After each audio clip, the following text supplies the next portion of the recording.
Alrighty, welcome to. I heard you when you said the only podcast where you'll get a different mic setup every single week.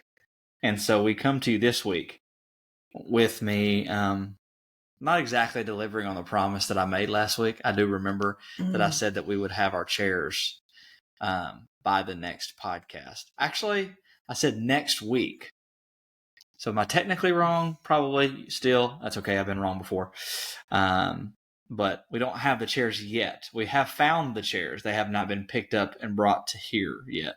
Is that accurate? To the best of my understanding, that's accurate. So I think you did make good on your promise. The only part that's a little bit sketch is you said we would be in them. We don't even have possession yet, but I think we got closer. So forward motion counts. 100% forward motion counts. I mean, we could have just delayed the podcast recording until we had the chairs this week. No. But then that would have just been too much. So no, we don't have the chairs that we want. We don't have the setup that we want yet. And I'm not going to make promises for the next episode because you know how that goes. See how that went the last time. But I will say this time, we are one step closer. We have the mic on the table. You know, I'm still trying to figure out how to do the whole 2 mic situation with the booms and the things, right? So, also, as we always do, we want to double down on the fact that we are not doctors or therapists, but we are health professionals. And you're going to need to consult with your doctor before you choose to embark on any program. But at the same time, you should listen to what we have to say. Stacy. I like what we have to say. I also am in full agreement that you should consult with your doctor or mental health provider and then either take caution or throw it to the wind. Either way, depending on how qualified they are. Also, when you said you were going to turn off the fan, I didn't realize that meant you were going to turn off the light as well. So, would you like me to turn on the light? That was the thing. You know, hang tight. I'm going to turn on the light for you. While Stacy's doing that, I will fill everybody in that she's very light sensitive. She's kind of like a plant in that the light has to be just the right amount of light. It can't be too much. And sometimes she has a hard time seeing, so it can't be too little. So it has to be just the right amount of light for, in a plant would be photosynthesis, but for Stacy is photo comfort, I guess. I don't know. How would you describe that, Stacy? I feel like I'm the Goldilocks of light. That the oatmeal was just a little too cold. Yep.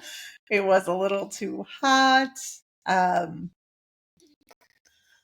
There are some things, contrary to popular demand, that I'm super sensitive about. Light is one of them.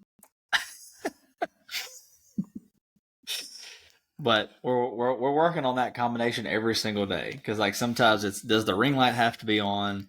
Does the overhead light have to be on? Are we opening the blinds or are we shutting them? Right. Which also, did we talk about the bird feeder on the last podcast? I think we have. I think we have talked about the bird feeder. People are committed. Yeah, we're not okay. Bird feeder update. We still don't have any freaking birds. I've not seen one bird perch to eat some of this delicious wild bird seed that we have out here. So I guess we're just going to have to up our game. We're going to have to get serious. I'm going to have to go and, I don't know, we're going to have to cook some chicken breast or something and put it out there. Like, what do you do? How do you attract neighborhood birds? Well, Neil said he puts grubs in his. Mm-hmm. Also, for you guys who are listening or watching, I have a neighbor just across the fence, and we saw birds in her bird feeder. And so I thought birds would just be like, hey, that might look good over there. But she might have the game, on bird food. So we might have to go live, with some worms or some grubs, and really just lure the birds our way. I will tell you that the birds nest at my front door, they're gone. The baby birds are gone. They're gone? Mm-hmm. So the nest can come down. They flew the nest? They flew the nest. Wow. They didn't come to the backyard to get frickin' food. But at least I'm not pooping on my front porch anymore. That's also true. So now you're going to have a clean front porch? I have a clean front porch. Wow. Okay. I'll expect that when I come over.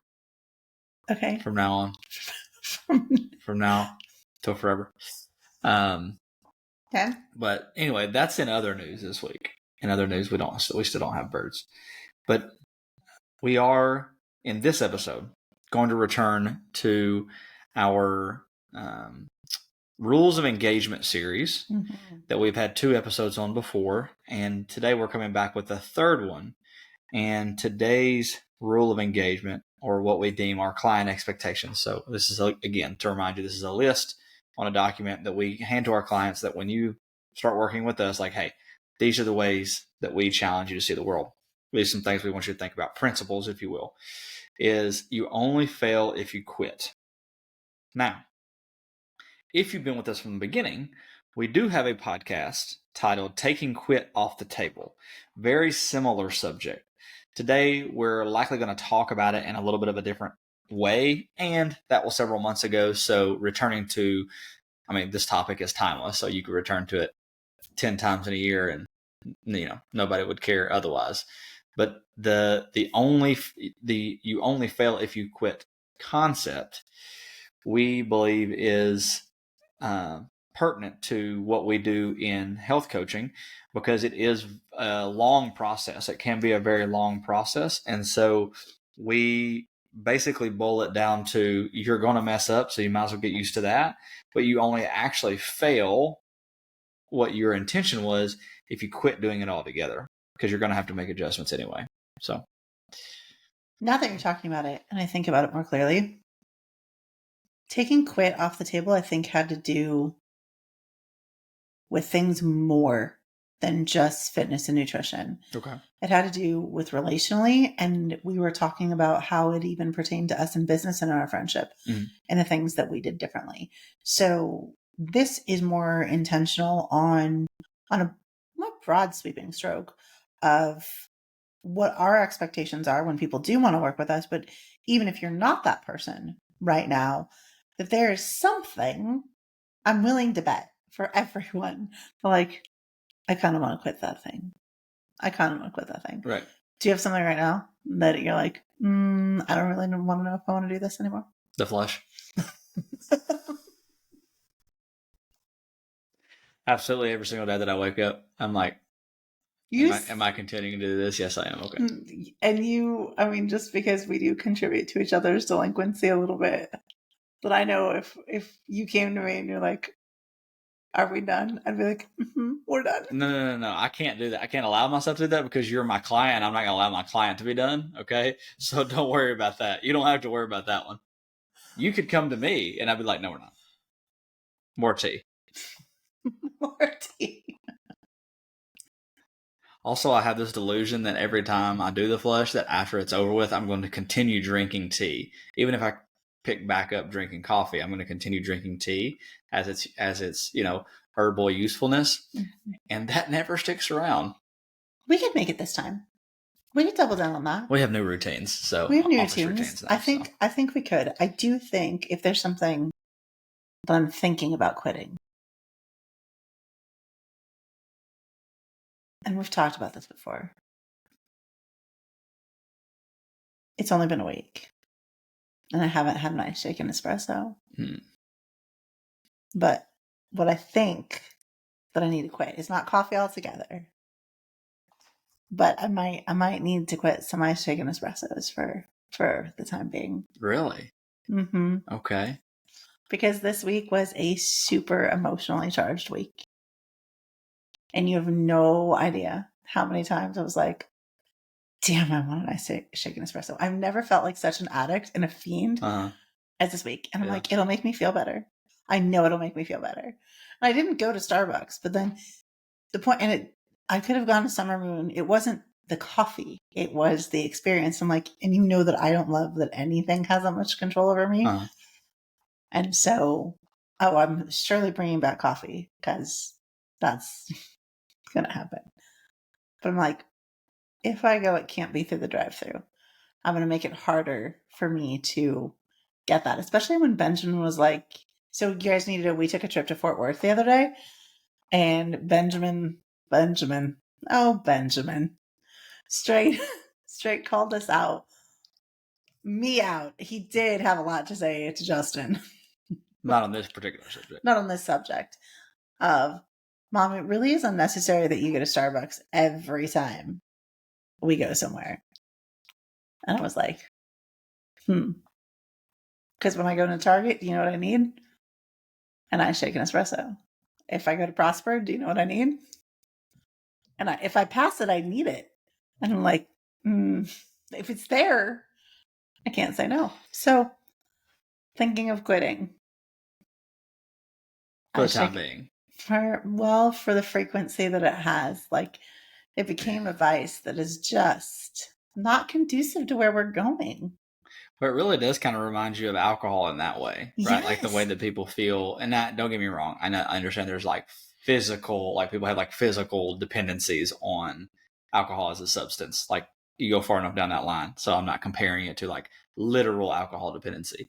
But when people have this, what I call like pseudo alcoholism, where it's like, I call it habit alcoholism, actually, is what it is. It's like, basically, it's like, oh, it's just a habit for me to drink a glass of wine after I've felt keyed up at work all day, right? Mm-hmm. It's a more of a routine. Like you said, every time I pass it, every time I go to this place, every time I smell this smell or see this thing, right? Or I want that experience of the foam on top of the Valley Shaken Espresso, right? Yes. Or like people want that experience of, you know, the crisp of the sound of like a crisp can popping open, or popping open a bottle of wine, or whatever it is. Maybe it's a wrapper because you like food for those experiences that a drink, like whatever it is. I think it's more habit based in terms of that particular scenario, but I'm in full support. Are you? Yeah. Not the quitting coffee. Nobody's quitting coffee. That's un-American. No, we're not quitting coffee. I just go live in Great Britain if I want to drink tea all the time. No, I don't think it's necessary, especially for where we're going. On all the places we're going. That it's just not helpful. So in what context are you thinking of how we're talking about you only fail if you quit? Strictly the like blinders style of like journey that you're on, whether you're like on a journey for, you know, better spiritual health, or journey for better physical health, or a journey for better relational health or financial health, like whatever. Like, is that how you think of it? Like, I'm on this track, so I only fail this track if I quit? I actually think this is a good opportunity to talk about how long I've been working on my health, because I think this is something that people don't realize, especially I think social media and online coaches do such a shitty job. I mean, it's marketing, right? And we played into it for a time too of what quick fixes are. But this would probably be year 13 or 14 that I've still been pursuing physique goals. Okay. Now, there were times in that I had it for a little bit, but wasn't healthy. I was strong. Not as strong as I am now. Much leaner than I am now. Probably like 50 pounds lean. No, 40 pounds leaner than I am now. Okay.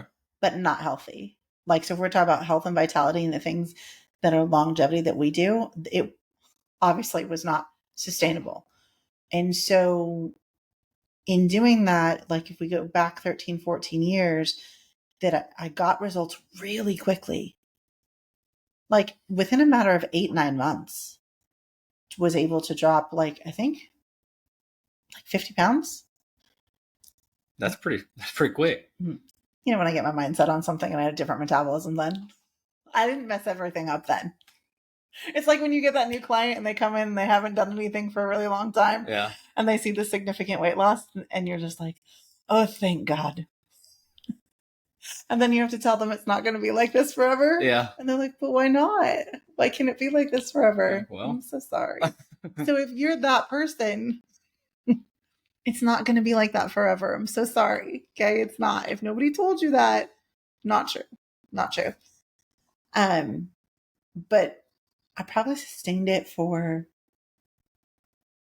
8-9 months. And then over the course of that 10 years, put it all back on. And we've talked about this on other episodes, but the point of this is only you fail if you quit. That any time in the last 14 years, I could have quit. Like the stick-to-itiveness, even imperfectly and even with gaps, was in my mind's eye, I'm like, I'm not going to quit. I might not know what I'm doing or how to get where I want to go, but I'm not going to quit because I want it that bad. And I think that here's where what we do becomes so important is when I didn't have answers. I can't imagine what my health and fitness goals would look like right now if I hadn't met you. Could you imagine how frustrated I would be? Yeah. I probably still wouldn't have quit. I'd probably... No, you probably wouldn't have quit, but it would definitely not have been none of it would have been a pleasurable experience. No. And I don't know that we would have had any answers because traditional answers don't always work, which is why we do what we do. So when I think about taking quit off the table, is this constant pivot is if you're not getting what you want, how do you change direction instead of just stopping altogether? Yeah. So to take a step back before the pivot is, I think of not quitting as constant engagement. So you have to be constantly, or I hesitate to use the word have to. Where I've seen the most successful people who lose the weight and keep it off, let's just use that example, is they're constantly engaged in the process of their health and wellness. They don't think of things as a thing I'm doing for this amount of time, this one or two or three or five things that I'm doing for this amount of time to get this thing, and then I'll go back to regular life. That's not what we're here to do. We're here to pursue a different type of life. People don't understand that when they start coaching, which is why we do what we do. Well, in the past they didn't, right? Which is why we do what we do, because we set the expectation up front, hence us recording, this podcast about a list of expectations that we have for our clients to say, there's no going back from this, right? Now, that's in the theoretical sense. What I'm saying is physically you can. I mean, you can decide to not be with us anymore and go back and do whatever you want, right? It's your life. But our intention is there's no returning to where you came from. You're constantly moving forward. Now, it might look like zigzags every once in a while. It might not be this linear thing. And sometimes it's going to be a real linear, like you said, 40 pounds or 50 pounds in 8 or 9 months. That's pretty linear progress, right? That's hard to argue with. Now, like you said, what does it look like 9 months later? What does it look like 2 years later, right? That's the true test of, was it a thing or was it the thing, right? Was it just a thing you were doing, or was it the thing that you're going to do to some degree forever? And so staying engaged with the process is things like, I set a cup of water on my counter every night before I go to sleep, because in the morning, that's the first thing I want to be able to see, so that I can drink that whole thing of water before I start drinking coffee. That's staying engaged in the process of my health and wellness. It is scheduling workouts every single day or every single week, multiple days a week, whatever it is, right? It's intentionally shopping for certain things at the grocery store, not off of what I feel like I'm hungry for, but off of what I know, sits well with me, what gives me energy, what's going to allow me to develop the best, metabolic capacity or whatever it is, right? I mean, not to get too deep down that line, but staying engaged is, even if you're outside of a challenge or outside of a protocol, right? Staying engaged is, what do I know to be the best for me now? Like, what do I currently know to do, right? I know how to drink water.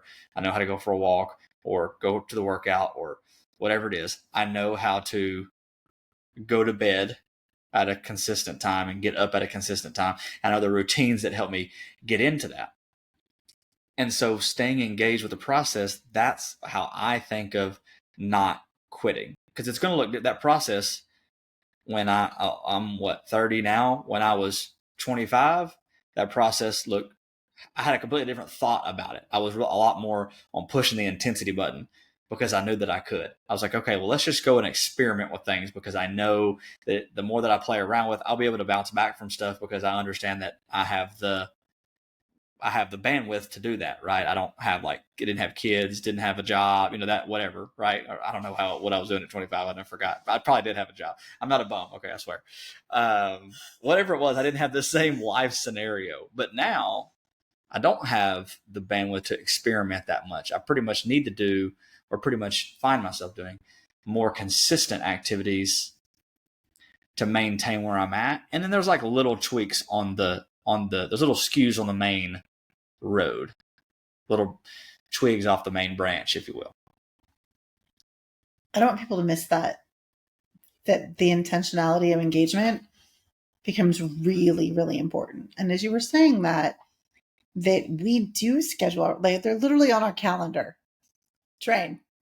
We don't schedule any other thing for that time, unless it's something pressing, right. Doctor's appointment or whatever. But that time is as important as every client meeting, as the time with our families, as our professional development. That time isn't touched, but because it's a priority.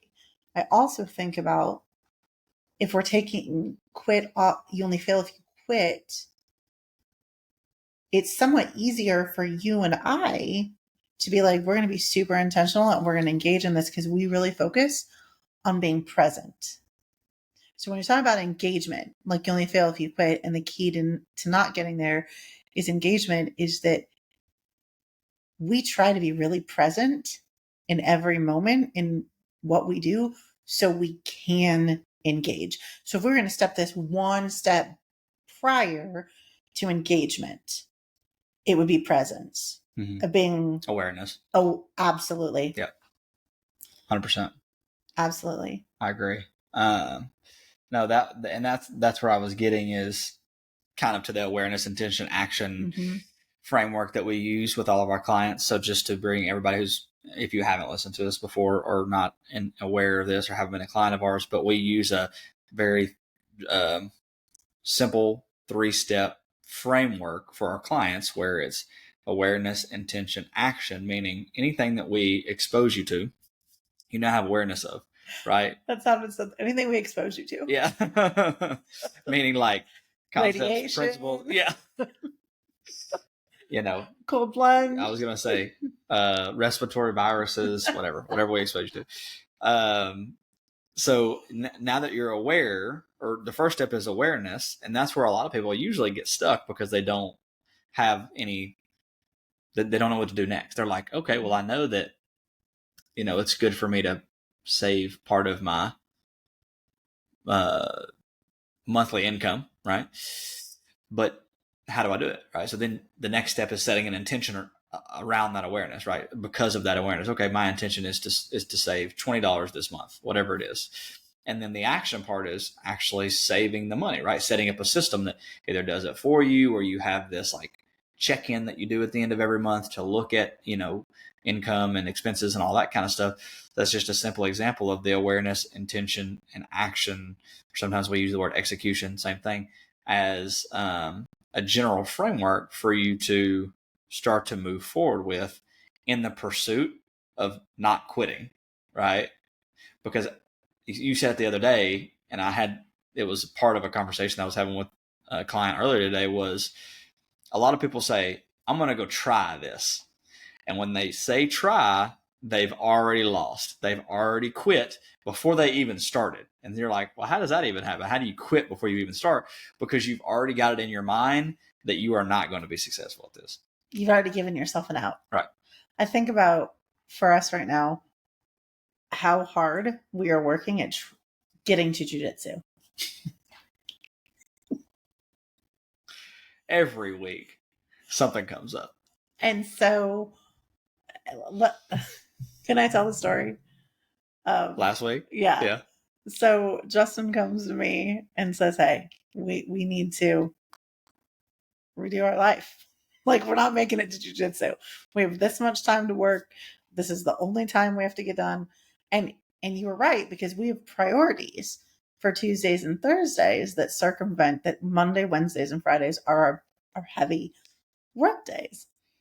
And so our only other option was going at 6 o'clock in the morning or 7:30 at night.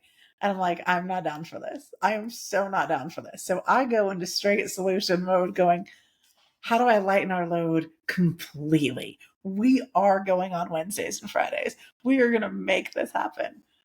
And then my life got a little complicated because Isaiah getting released from school now directly conflicts with ever making it to jiu-jitsu midweek. Okay, so bringing this taking quit off the table, you only fail if you quit, is that I then got really curious about what would it look like if we covered and moved.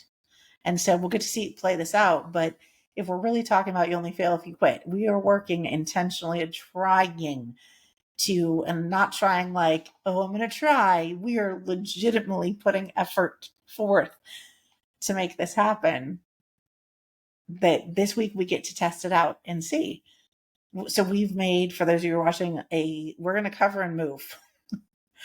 We're going to trade kids. We're not going to get to be together as much as we wanted to train, but we're going to get there. So if the intention was, hey, we'd really like to do this together, well, currently that's not on the table. Still getting there is what's important. And it would have been really easy to go like, oh, well, you're not going to go, then I'm not going to go. Then we're just going to quit. But our goals for what we want for the sport and each other and our families are bigger than that. And so it would have been easy to be like, I'm just going to quit. But we weren't going to do that. So that's a little bit different of a trying perspective of like, we are literally like, how do I take this square peg and fit it in this round hole and make it work? And you are right, though. When people say they're trying something, I already know. You've given yourself a way out. Yeah, I try to see, there it is. My intention is to not just try something, but to experiment with it, right? Is to say, okay, well, if this is something that I really want to do, because everybody's got to go through this testing phase, right? You're going to go through this phase of, okay, let me dip my toe in the going to the gym, right? Like say you've never been to the gym before or not consistently, right? So everybody's going to have this like little trial period where they set an intention, but it's kind of like this half-ass intention, right? It's just more like, I'm going to go, well, they're going to make it really, really easy, which is not bad, right? I'm going to go to the gym one day a week and I don't have to do anything when I'm there. I just have to go there. That's the first step. And so as long as you're setting an intention, even if it's by, the world's comparison or by, your past self or whatever it is, because that's usually what people get hung up on is like, oh, well, my friend goes 6 days a week and I can't even bring myself to go one. Okay, well, you're not your friend. Okay, first of all. But second of all, you can't judge yourself based on your past efforts either, because you were in a different time and space. Like there was a time when I was living at my parents' house working on the farm with my dad that I would get up at like 4:30 in the morning and go train. Well, that's not I'm currently not doing that, right? I can tell you that much right now. We couldn't even get to jiu-jitsu at 6 a.m. friend. Right. You're like, I don't want to be choked. I don't want to work that hard. No, I could get there at 6 a.m. It's actually doing jiu-jitsu at 6 a.m. That's the problem. So, and you're right. It would be a lot easier. It would be really easy for me because that's one less expense on my credit card. I could drop it like it's hot. That would be really easy for me. And I don't consider myself a jiu-jitsu guy. Like I'm not that attracted to it. I do it because I know that obviously there's like self-defense benefits to it, but there's more mental benefits to it, to trying to work on something and figure it out. That to me is the fun part of jiu-jitsu. Now, obviously you get to move while you do it. So that's the part that keeps me in it. I'm like, oh, okay, well I get to sweat while I do it. Okay, cool. Like I'm good with that. Cause I don't want to do something like, I'm not going to be that's why to me, like playing video games is all right, but like you don't move while you do it. So it's not as fun to me. Like it has a limited usefulness, but I could probably do jiu-jitsu for 2 hours if it meant like I was talking to people and then we were moving a little bit and we were talking a little bit more and then we were moving a little bit. You know what I mean? That's kind of what you do at the gym anyway. Mm-hmm. So it's kind of that same routine, but kind of getting back to my original point there was in terms of starting something, if you say, well, I'm just going to try this, but you don't have a plan, or you don't even have any type of real intention, like, okay, you're going to try it, but what do you want to get out of it? What's the point? Are you trying it just because you saw a commercial about it and you thought that would be a good idea, right? Or Stacy told you that would be a good idea, right? Like, let's set a little bit more of a specific intention around, so that we actually accomplish what we were looking to accomplish. Like, my goal is to go to 1 day a week for a month, go to the gym. Okay, did you accomplish the goal or did you not? And then once we look at that yes or no, then we can look at, what did you learn from that? Well, I learned that I can at least get there. Okay, well, if you can get there, then can you get there and warm up? Like, can you get there and like do some push-ups, do some sit-ups, like go to the treadmill? Like, what can you do when you get there? And of course, I'm talking about like a real low-level example here. But that's where I would start with. If you have trouble quitting things, if you have trouble like keeping things going more than 1 week, 2 weeks, 4 weeks, and it to me, it's a lack of intentionality in the process and staying engaged. Because even if you stay engaged on a low level, you're only like one step away from being back on track, right? You're only one like tiny like 10-degree shift. Whereas if you let yourself go way, like if you let yourself cancel the gym membership, if you let yourself go to sleeping in an hour later when you were getting up an hour earlier, if you let yourself, start to sneak back in the, sodas when you were mostly water, right? Like whatever, if you let that stuff sneak back in, then you find now you're a whole staircase away from where you were, not just a couple steps. So that's why engagement is important. That it's that sneaky part. Yeah. Because if you want to go into back to my story, was like, okay, that 50 pounds didn't come back in 8 months. It took 10 years. Right. And it wasn't all in 10 years. There was a little bit of gain and then a little bit of loss. But the rationalization was, well, I'm not where I was. And it was like 2 pounds at a time or 4 pounds at a time. You're like, oh, that's not that big of a deal. Like, it's not that big of a deal. It's not that big of a deal because it's sneaky. Because you're not paying attention. You're just slightly engaged, but like not enough. And I'm like, oh, it's really interesting to now go look back at who I was then and be like, gosh, I wish I could have a conversation with you now. You wish you could have a conversation with your previous self. Totally wish I could have a conversation with my previous self.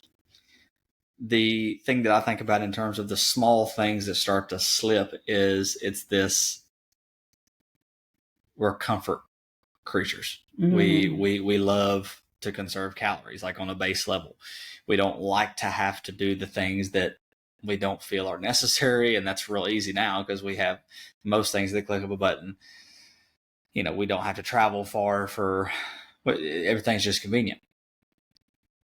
And so now we find ourselves in this situation, funny enough, where we have to purposefully go after things that are challenging in order to keep ourselves from falling into the pit of comfort.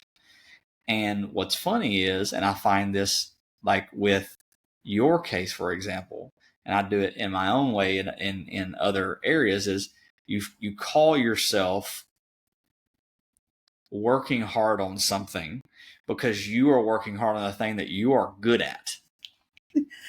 Yeah, right? The thing I'm good at. The thing that you enjoy engaging in. While other areas of your life are slipping.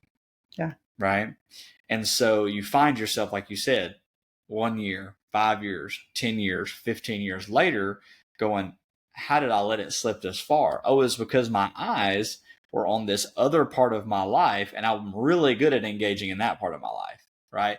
Like all the time. It's like people who have tons of financial success, but are 100 pounds overweight or 50 pounds overweight or whatever. It's like, yeah, you were really good at making money or really good at earning income because you provided value in whatever your job was, right? Your product or service.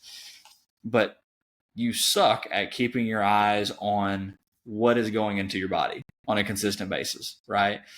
And you write that off because you call yourself, I put all my effort into this, and so that should be enough. Or I work hard I'm a hard worker. Okay, you may be a hard worker, but you don't see very well. because you're not stepping back and looking at the whole picture going like, I have a lot of money, but my family sucks. Or my family's great and I'm making good money, but I'm overweight. Or I'm in good shape and I make good money, but my family sucks. Like whatever it is, right? And I'm just using common, life examples. But the thing that I think of is, okay, be good. Like, it's okay to lean into your strengths, but you also have to take a look around and going, okay, what is it that I'm not, what am I refusing to engage in? Like you said, the thing that you don't talk about is the thing that has the most power over you. Mm-hmm. What am I refusing to talk about? What am I refusing to engage in? Is it my weight? Is it, trauma that happened to me in the past? Is it, the fact that I keep changing jobs every 2 years because, something happens every time? Like, whatever, what is it? What is it the thing? And you don't have to dig very far. Everybody's going to know this answer off the top of their head. It's going to be like, what is the thing that I'm refusing to look at harder? Right. Like for me, that's my faith. It's, I call myself trying to engage in it. It's not a try. It's a, this will make me feel good. And then it loses its luster. And then you see what I'm saying? It's just a back and forth. So if that's a helpful example, but everybody has that thing, in my opinion, that you might not be able to tell from the outside surface, right, on everybody, but everybody has that thing in which they're refusing to engage in because it's either uncomfortable or they're not good at it, or they've gotten burned on doing it before, something to that degree. That's really good. It's bringing me back to our conversation this morning in the gym of when I was like, hey, I don't like to be bad at things. And you're like, well, wait till you like being bad at things. And so even in the course of like, how many hours ago was that? I'm like, let's make me bad at more things. We know what I'm good at. Right. We have the threshold to be like, okay, let's frustrate her a bit. Because in that frustration this morning it's the same reason I go to jujitsu. I go to jujitsu to be frustrated, which is not a great advertisement for jujitsu. I understand, but it's a puzzle, right? And you're with people who are better than you. And there's something for us to solve outside of ourselves necessarily, or outside of our clients, or outside of our marriages, outside of our kids. That is like, okay, there's a technique here. There's a strategy here, which just is such a thread for us that we're like, okay, we could figure this puzzle out. We can figure this puzzle out. And that frustration causes friction that makes us want to be better. And as we're talking about like only failing if you quit, is that threshold for wanting to be frustrated. I've watched people get frustrated and be like, that's it, I'm done. I take my ball, go home, I'm done. Like, well, hold on. Let's temper that frustration and make it a strength. And so when I get to see my weaknesses, like this morning was just like, I was so frustrated, but I'm not going to not do it. I'm going to do it until it's easy. And then we'll be like, okay, we're going to frustrate something else, because it makes you an overall better human. Yeah. If we're not looking for ways to frustrate ourselves, then we actually don't get to see how loud our ego is in other places. And the things you're really good at, your ego is typically really loud because you have a lot of confidence in it. And so you're like, you don't even think about it. Like we were talking about compliments the other day when somebody was complimenting me on, you're really good at your job. Thank you. I already know that. Like I worked really hard to be this good at my job. That's not frustrating. I don't stress out about our work. I don't stress out about what we do. Like I'm confident even in our 2 office chairs and our little desk and our maybe dying plant and the imperfectness of all of that. I'm confident in that. There's not a lot of frustration here. So if I want to grow, then I have to continually place myself in situations where I'm willing to be frustrated, that where I want to quit, but don't, because getting me to want to quit something is really hard. I don't know if that's nature, nurture, or stubbornness. I have no idea. But I'm not the take your ball and go home person, but that just might have been conditioned over a long time so that I was never allowed to go home. So I had to figure it out. I had to figure out how to play really well in a sport that I had no business in being in. Maybe it's forward frustration. Maybe that's what it is. Like frustration that moves you forward.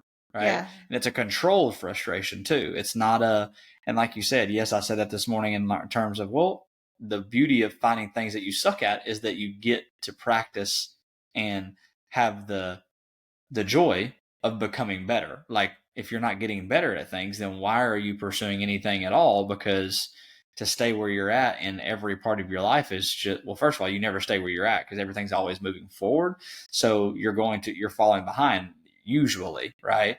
But the part that you have to remember too is you can't frustrate yourself in too many areas, right? Because then now you're putting more pressure into the quit, right? You're going to quit something, if not all of it at the same time, to be like, fuck it all.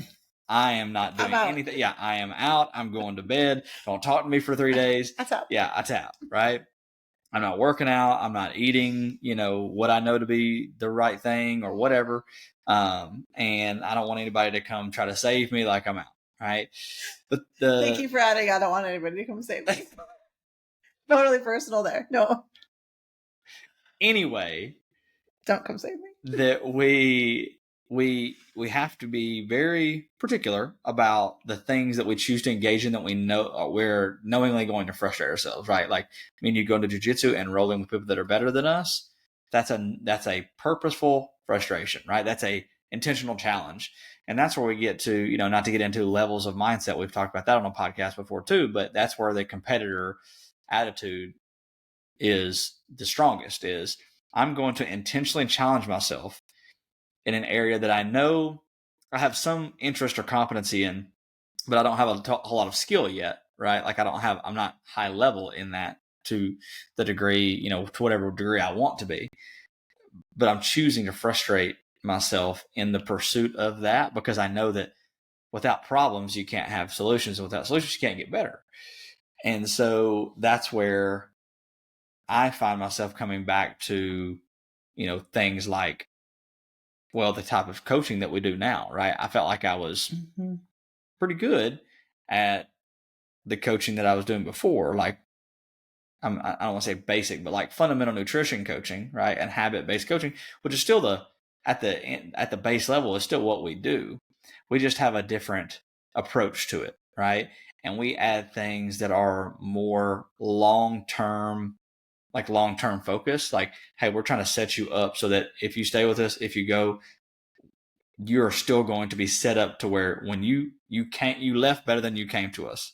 Because that's not always the case with the fitness and nutrition industry. You can go and achieve a goal, but doesn't mean you're better off. You may be happier with what you see in the mirror, but your body may not be happier, right? And the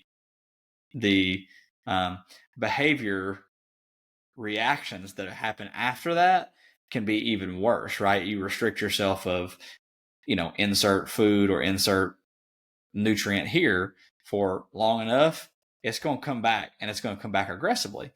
And so when I think of you only fail if you quit, number one, obviously awareness, intention, action, right? That's our base model. But number two, you have to be conscious that you are willingly going to frustrate yourself. Like, you're willingly going to this thing going, I am not good at this. I am pursuing this on purpose, with purpose, like you always say. And I need a method. So whatever that is, you need to write it down. You need to think about it. You need to listen to it. You need to put it up on your wall. I don't know. I need a method of reminding myself every single day or multiple times a day that, hey, I am purposefully frustrating myself. You will get better. Like, keep hammering away. The sculpture will come to life at some point. Now, you can speed up that process. You can slow down that process, depending on the things that you throw in there, right? Like, how much are you willing to invest in people to guide you or resources, or how many times are you going to throw in the towel and pick it back up to slow down that process? Like, eventually, you could do that over and over and over again. Now it's going to be a very, very slow creep, and you might not ever actually see this significant improvement, right? But like you said, the you 15 years ago trying to do what we're doing now probably wouldn't have been as receptive to it. But on the other hand, you've gotten the experience of either frustration or disappointment or a combination of those things to go, well, I've been there. So why not just do this, right? Why not try, but why not pursue this with intensity to figure out, is this the path? And then obviously once we started pursuing that, we figured out, obviously this is the way to go. We just need more dedicated time to put the blinders on and roll forward. So, which is what we've got now. I was thinking of, as we kind of wrap this up, most people are so afraid to fail, they don't start. But if they've been willing to start, you just have to get out of your head long enough to stay to finish. I was thinking about that at jiu-jitsu and the whole conversation about ways that we intentionally frustrate ourselves. mm-hmm. And the thing that I've heard on the mat all the time is, Stacey, you're too much in your head. You're thinking too much. And that we see it in, do we have a client who's not an overthinker? No, people who aren't overthinkers aren't attracted to us. That you can overthink yourself into quitting so that you don't fail. That the fear of failure is so big and you're so confident that you're going to, that you're like, I'm going to quit so I don't fail, not realizing that failure is the quitting, because the mindset piece is so loud. And so as you were talking, I was like, why is this itch with jiu-jitsu that I cannot let go for 5 years? And it's the thing that gets me out of my, that and training. Like when we train, I'm not thinking. Well, today I was, that's an offset, but it gives me space to have to rely on strategy and not have to think so much and be really, really present in the moment. And I think about how many times did I overthink something and quit to avoid failure. And I know that if I have done that as a way of self-preservation, then there has to be people out there that that's true for that too. It's not something I do now, but I spent a long time there. Maybe it is the drive of why I don't quit things now, just because, not that I don't know how to, but I choose to finish to see things through. That's a good point too. Like you said, as we try to put a bow on this conversation, is I think people don't give enough credence to bad reps. Mm-hmm. You have to allow yourself the number of reps that it takes. Like, it takes what it takes. And you have to allow those bad reps to come out in spades, right? Like, so you don't want to do it because it's hard and you're going to think about it too much. And then you're going to think about it so much that the thought of it scares you, and then you quit it, right? Well, that's because you have this block, right? I mean, this is, hypothetically, you have this block of just going to suck at things, like going in there and going like, today I'm here to suck. Like in jiu-jitsu, that's exactly what I do. I'm in here to get choked out. I am in here to tap. That's literally what I'm here to do. I'm not here to win. I'm here to get reps. That is it, right? So just like in the gym, when you're doing push-ups, pull-ups, bench press, back squat, whatever it is, right? You're in there to get reps. Do you have to lift the heaviest every time you go? No, you don't. Do you have to go as fast as you can every time? No, you don't, right? But you need what you are looking for in that effort to go and do the thing. Go to the gym, go to jiu-jitsu, start writing, start listening, start reading, start running, start whatever. Is that you're looking for, how many reps how much experience do I need before I actually get this? Because in jiu-jitsu, it's probably going to take you 2 years to even get what you're doing. Like, you don't even, and I know that's like a hard concept of how can you do something for 2, 3, 4 days a week for 2 years consistently, and you still don't get it. Like, you do it, but you just don't get it. But it's different for everybody, but there's a number of reps where you're just going to get it. You're gonna be like, oh, okay, I see how people just wash, rinse, repeat this now. Like, I get how, like, people just move this here and put this in here, right? Like, it's just a plug and play. And that's with us with training and nutrition now. A lot of people are very frustrated about it because they don't get it. They don't understand. They never spent any time with reps. Once you spend time in engaging in the process, eventually you're going to go, oh, okay, I get how when I eat this, this happens, right? Or when I drink too much of this, then this, or like when I move too much like this and don't sleep. You see, like there's a lot of complicated nuance to the situation that's different for everybody. So you have to understand that you're going to have to self frustrate because that's the price of getting enough reps to get it. That's the way I see it. You bring up such a good point. And it's one of the personal conversations we've had is why is this so easy? Like, and I'm used to things being really hard. And when I say easy, it's most people wouldn't be like, hey, let's start a business together. Let's start a company together and have it be done with ease. But we got our really shitty reps done years before we got right here. And because we had the friendship, we were able to lay a foundation of like, okay, we're going to get some shitty reps. And we have. We got this done before our name was on it. And I'm confident we're gonna make more. I was gonna say some of them I'm sure we still got some hard knocks, but that's fine. I'm sure we'll have a list somewhere. Be like, remember when we did that dumb thing? Yeah. But I thought about that as you were talking, like we got in so many bad reps. Can you remember your first day of coaching? Your first personal training client? Oh my goodness, my first personal training client. I don't even really remember. I probably forgot. I probably chose to forget. You blocked it out. I blocked it out. If you were Justin's first personal training client and you were listening to this podcast, please let us know. There's a special prize awaited for you. An apology. And maybe a therapy session. We'll donate to your HSA. HSA. But I think about that is what's made this so easy for people who are watching is and listening, because you guys have told us how much you love our story and what we're doing and the things that we're talking about that the industry doesn't, and our friendship as well. And so we try not to figure out why this works.